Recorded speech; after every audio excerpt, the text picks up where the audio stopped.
amigos y hermanos, otra vez juntos, esperando a Dios mediante volvernos a congregar. Solo el Señor sabrá cuándo. Pero durante estos días van a haber algunas fiestas importantes para nosotros los cristianos. Se viene la Semana Santa. La Semana Santa, que para muchos de nosotros es importante por varias razones. Recordamos la muerte de nuestro Señor Jesucristo y celebramos la resurrección de nuestro Señor Jesucristo. Sin embargo, pensaba cuánta similitud que hay entre lo que fue la vivencia de Moisés en el Antiguo Testamento y lo que fue el momento en que el Señor Jesucristo resucitó y trajo liberación a los hombres. Una de las cosas importantes en el Antiguo Testamento era cuando el pueblo de Israel estaba esclavizado. Moisés iba a ser el líder del pueblo de Israel. Era el hombre elegido por Dios. Dios lo había elegido a Moisés para que libere a su pueblo. Ocurrieron muchísimas cosas del encuentro que Moisés había tenido con Faraón. Hubo mucha oposición de parte del faraón. Y cada vez que el líder Moisés hablaba, era como el corazón del faraón se endurecía de una forma impresionante. Y cada vez que Moisés hablaba, el faraón cargaba mucho más con trabajos forzados al pueblo del Señor. Por eso es que llega un momento en que Moisés tiene una charla con Dios.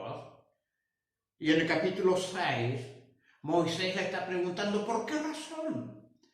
Cada vez que él va a hablar, Faraón le da más carga al pueblo y Dios todavía no los había librado.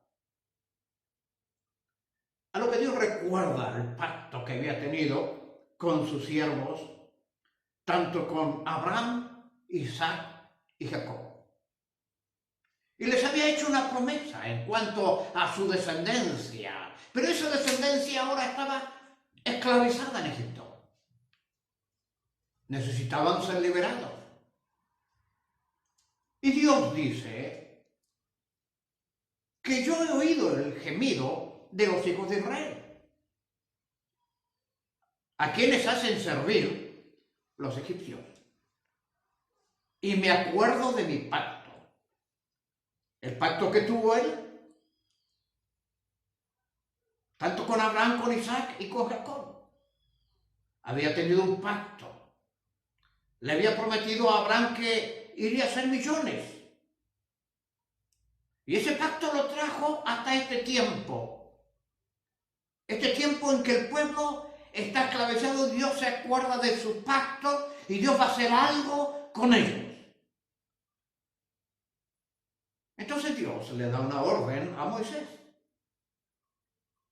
Y le dice, por tanto dirás a los hijos de Israel, yo soy Jehová, y os sacaré de debajo de las tareas pesadas de Egipto. Os sacaré debajo de las tareas pesadas de Egipto. La nación estaba esclavizada. Ellos tenían que trabajar para los egipcios. El gran imperio de aquel tiempo. Ahora Dios hace esta promesa. Que Él los va a liberar, que Él los va a sacar de tal situación. Dios siempre cumple sus promesas. Y Dios siempre, cuando tiene una promesa, tiene un propósito. Nada ocurre sin el propósito que Dios tiene. Es así que Dios dice a su siervo Moisés, los voy a liberar de la servidumbre, de esta servidumbre, de servir a los egipcios. Yo no voy a sacar de esa condición. Bendito Dios, cuántas personas son sacadas de ciertas condiciones en este mundo de esta actualidad. A cuántas personas Dios libera y sigue liberando. Dios es un Dios de libertad. Dios es un Dios que saca a las personas de un estado de servidumbre y mucho más si ese amo al cual seguimos se llama pecado. Dios lo ha hecho y ha dado el remedio para que podamos salir de ese estado. Dios lo ha hecho. Y miren ustedes una cosa. Él dice acá, y os redimiré. La palabra redimir es algo como rescatar algo que se había empeñado. La palabra redimir es rescatar algo que ya no servía también. Es volver a usar algo que estaba obsoleto. Y Dios iba a redimir a su pueblo. Iba a rescatar a su pueblo de la servidumbre. Los iba a redimir, iba a pagar el precio. Dios estaba dispuesto a pagar el precio. Y los redimiré con brazos extendidos y juicios grandes. ¿Por qué los juicios grandes? Porque Dios iba a mandar plagas a Egipto. Una similitud de algunas cosas que están ocurriendo con este tiempo. Fíjense ustedes que este tiempo nosotros vamos a celebrar Semana Santa justamente en una plaga. Esa plaga está viviendo con nosotros durante todo este tiempo. Ahora bien, ¿cuál es el propósito de Dios? En el propósito de Dios, aquí en este caso, las plagas eran para ablandar el corazón del faraón y que Dios mostrara su poder y que el pueblo viera las maravillas de Dios, de lo que Dios iba a hacer con su pueblo. A veces las cosas que Dios manda, que para nosotros los seres humanos parecen mal, no siempre es mal para Dios. Una de las cosas que Dios trata de hacer con nosotros es que a través de estas cosas le busquemos más y más. Y acá estaba el pueblo de Israel, esclavizado. ¿Por qué razón estaba esclavizado? Porque ellos habían bajado al mundo en el tiempo pasado. En medio de una hambruna, en medio de todas estas cosas, ellos habían bajado a vivir y se quedaron allí. Pero ahora estaban esclavizados. Y Dios dice que yo los voy a redimir con grande juicio. Y una de las cosas que dice Dios acá, y le dice, y os tomaré por mi pueblo, y seré vuestro Dios. Ser el pueblo de Dios no era poca cosa. Ser el pueblo de Dios era poder tener todas las promesas que Dios le había hecho a sus hijos los patriarcas. Todas las promesas. Era tener el mismo cuidado de Dios sobre la nación. Era la protección de Dios. Es como en este tiempo ser un hijo de Dios. Aquellos que son hijos de Dios tienen la protección de Dios. Aquellos que han sido redimidos por medio de la sangre de Jesucristo gozan del estado de ser hijos de Dios. Hijos de Dios. Más ciudadanos del cielo. Y mucho más todavía. Real sacerdocio, nación santa, dice la palabra de Dios. Un pueblo adquirido por Dios. Un pueblo que Dios ha adquirido por medio de Jesucristo. Y es así que Dios, en este caso, le va a hacer promesas a su pueblo acá. Y dice que serán mi pueblo. Y vosotros sabréis que yo soy Jehová vuestro Dios, que os sacó de debajo de las tareas pesadas de Egipto, y os meteré en la tierra, por la cual alcé mi mano, jurando que la daría a Abraham, a Isaac y a Jacob, y yo os la daré por heredad. Yo Jehová. Es decir, Dios va a cumplir sus promesas y Dios va a cumplir su palabra. Pero faltaba toda la liberación. Estas eran promesas, estas eran palabras. ¿Cómo pues lo iría a hacer Dios? En la última plaga, estaba el camino para comenzar a salir de todas estas cosas, de todas estas cargas. Y la última plaga usted la va a encontrar en el capítulo 11 del libro de Éxodo. la muerte de los primogénitos. La muerte de los primogénitos. Ese día iría a estar el ángel de la muerte y el ángel de la muerte iría a pasar casa por casa matando a cada primogénito.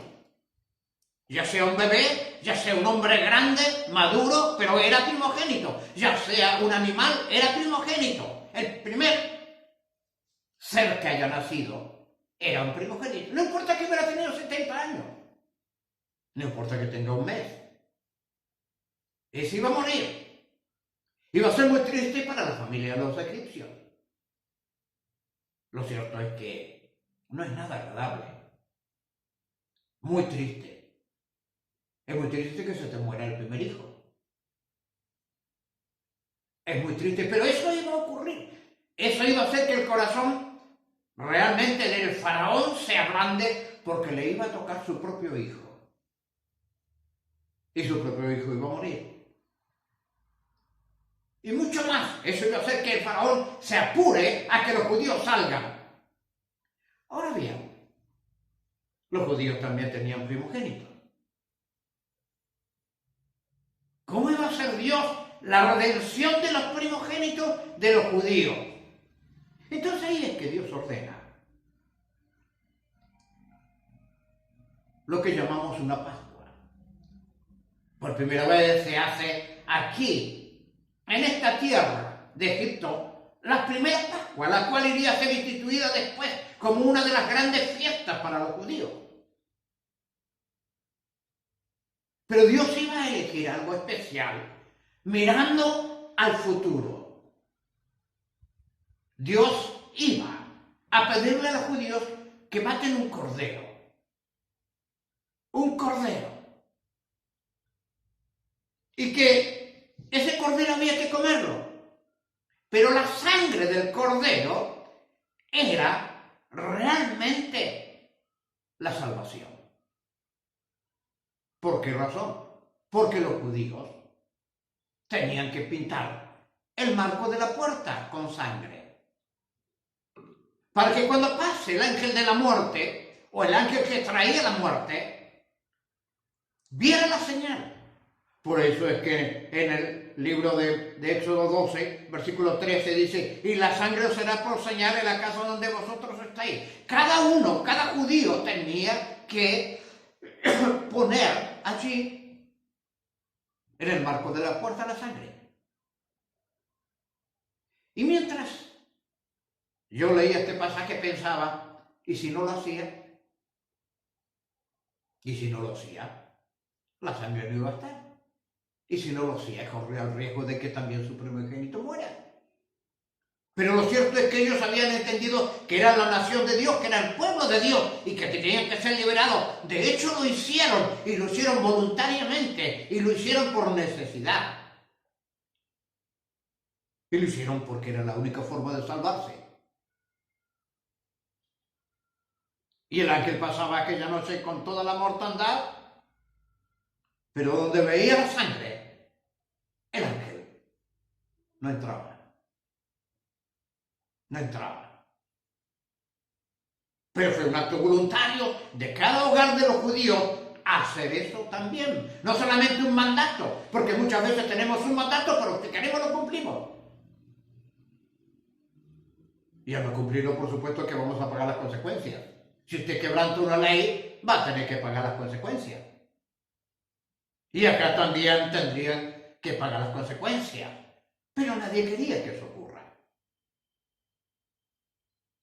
Y el Cordero de la Pascua estaba mirando mucho más allá que solamente la liberación de ellos. El Cordero de la Pascua estaba mirando hacia la humanidad, de lo que vendría más adelante. Por eso es que el evangelista Juan, en el momento en que Jesús viene para ser bautizado, el evangelista Juan dice: aquí el Cordero de Dios que quita el pecado del mundo. Recordemos que este Cordero salvó a la nación y a los primogénitos. Después fueron instituidos sacrificios durante toda la historia del pueblo de Israel. Pero Dios quería que toda la humanidad se salve. Ahora Dios pensaba ampliamente. Ahora Dios pensaba para el mundo. Por eso es que la palabra de Dios, el mismo evangelista escribe y dice que de tal manera amó Dios al mundo que ha dado su Hijo unigénito para que todo aquel que en él cree no se pierda, sino que tenga vida eterna. Amó Dios al mundo, no amó a una nación ahora. Ahora Dios amaba al mundo.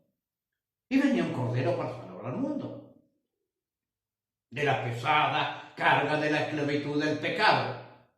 Venía un cordero para redimir al mundo.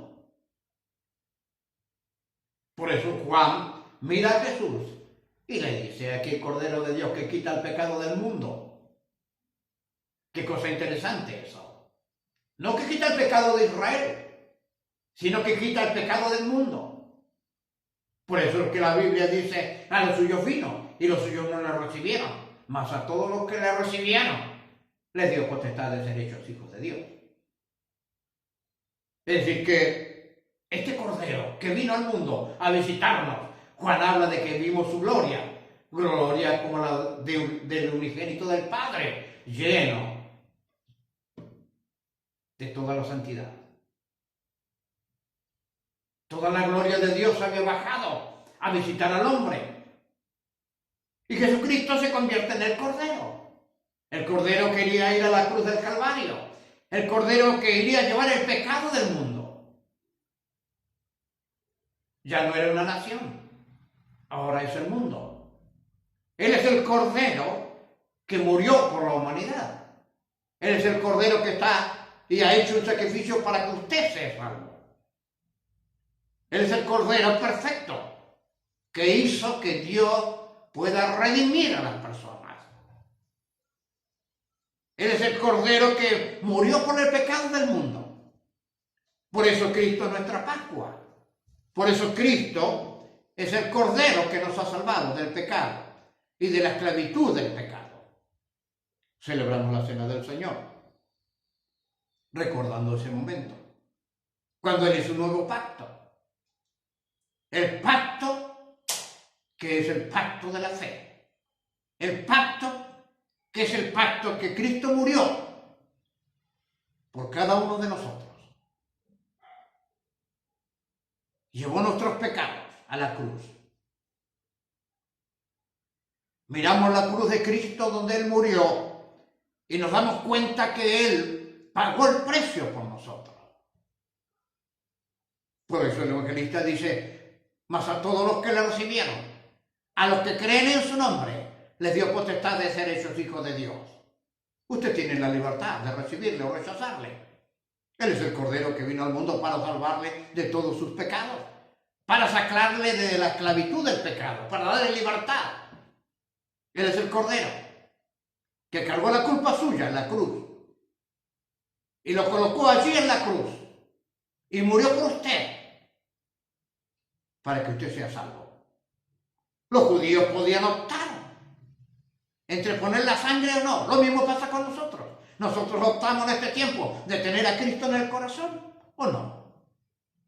De decirle al Señor Jesucristo: tú eres el Cordero perfecto, que ha muerto por mí en la cruz del Calvario, has derramado tu sangre, tu Cordero de Dios, estás dispuesto a perdonar mis pecados. Voy a hacer uso de la sangre de Cristo. Voy a abrir mi corazón y voy a recibir a Cristo en mi corazón. Cristo vino para que seas salvo. Tú nunca vas a poder celebrar una Pascua. Nunca la vas a poder celebrar. Podrás celebrar una fiesta religiosa de Semana Santa, pero nunca una Pascua. Porque no tiene la experiencia de lo que es una Pascua. Pero la tendrás si Cristo entra en tu corazón. Te sentirás perdonado por la sangre de Jesucristo y mucho más te librará de la muerte y de la muerte eterna. Él vino para que seamos salvos y para que seamos salvos de la muerte eterna, para que seamos salvos del infierno. Él vino para morir por nosotros en la cruz del Calvario. Por esa razón celebramos la Santa Cena, nuestra Pascua. Y miramos hacia la cruz de Cristo y vemos que Él murió por nosotros allí y que Él resucitó y Él vive y vive para siempre y vendrá a buscar a aquellos que hicieron uso de la sangre, igual que el pueblo de Israel hizo uso de la sangre. Así hoy en día hombres y mujeres que han hecho uso de la sangre, Cristo los vendrá a buscar. Por eso es necesario abrir el corazón a Cristo y es necesario decirle: Señor, te recibo como mi Salvador personal. Perdona todos mis pecados. Entra a vivir a mi corazón. Quiero que cuando vengas me lleves. Quiero que seas mi Pascua. Y Dios, que es misericordioso, está dispuesto a perdonarte. Dios, que es misericordioso, está dispuesto a hacer el gran milagro de la salvación en tu vida. Cristo vino por vos, porque te amó de tal manera que no le importó ir a la cruz del Calvario, para que si tú crees y lo recibes, tenga vida eterna. Ese es el sentido del Cordero llamado Jesucristo. El sentido del Cordero de allá de Egipto para los judíos era que su sangre les iría a salvar del ángel de la muerte. La sangre de Cristo, su Hijo, te limpia de todo pecado para ir al cielo. Tú optas a dónde quieres ir. Pero el Cordero está allí, esperándote que te rindas a sus pies y le digas en tu corazón: yo quiero que entres a vivir a mi corazón. Te recibo como mi Salvador personal. Y si haces esta oración de tu propio corazón, el Señor entrará a vivir contigo. Él será tu Salvador. Por esa razón vamos a celebrar ahora la Cena del Señor, recordando que Él murió en la cruz del Calvario, recordando que Él vendrá otra vez a buscar su iglesia. La cena es el nuevo pacto en su sangre. El pan representa este pan representa su cuerpo, que por nosotros fue clavado en la cruz del Calvario. Y esta copa representa su sangre, que por nosotros fue derramada. Ahora bien, si eres cristiano, si has pasado por la cruz de Cristo y Cristo está en tu corazón, yo te invito a que participes con nosotros. Hoy, el primer día de este mes, pronto a la Pascua, de lo que llamamos el nuevo pacto. El pacto entre Cristo y los suyos. Por esa razón, vamos a dar gracias por el pan. Por eso te invito esta mañana a que participemos de estos elementos. Este es el pan. Este pan representa el cuerpo de Jesucristo, clavado en la cruz del Calvario, sobre el cual se cargó el pecado del mundo. Tu pecado, mi pecado. El Señor, en el aposento alto, cuando instituye estos elementos, habla del nuevo pacto en su sangre. Y toma el pan y da gracias y dice que esto era su cuerpo. Vamos a dar gracias. Padre Celestial, gracias por este pan que representa tu cuerpo. Señor de los cielos, gracias porque sobre ese cuerpo fue llevado mi pecado. El Santo carga sobre su cuerpo mi pecado para que yo sea salvo. Gracias por tanta misericordia. Y participamos de este pan en su amor, en su gracia, en toda su misericordia que ha tenido para con nosotros. Participamos de este pan. Señor, gracias por tu promesa de que algún día lo iremos a participar también allí en el cielo, cuando tú vengas a buscar tu iglesia. Gracias, Padre, en el nombre de Cristo. Amén.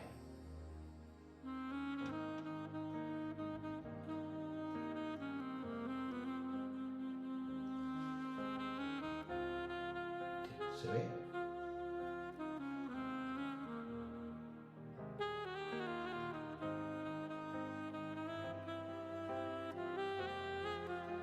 De la misma manera,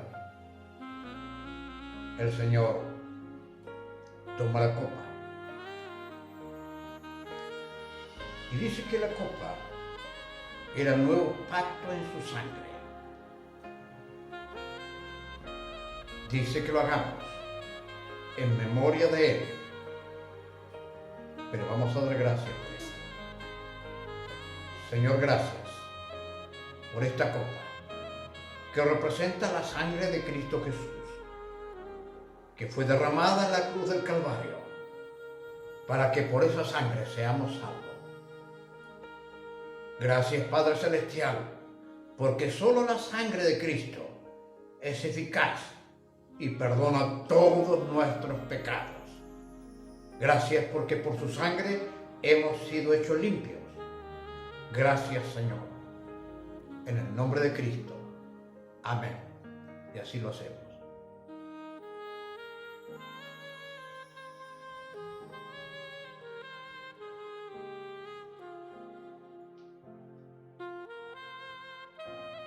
Oremos una última vez. Señor, gracias por tanta misericordia. Gracias por tanto amor. Gracias. Dios les bendiga de una forma muy especial.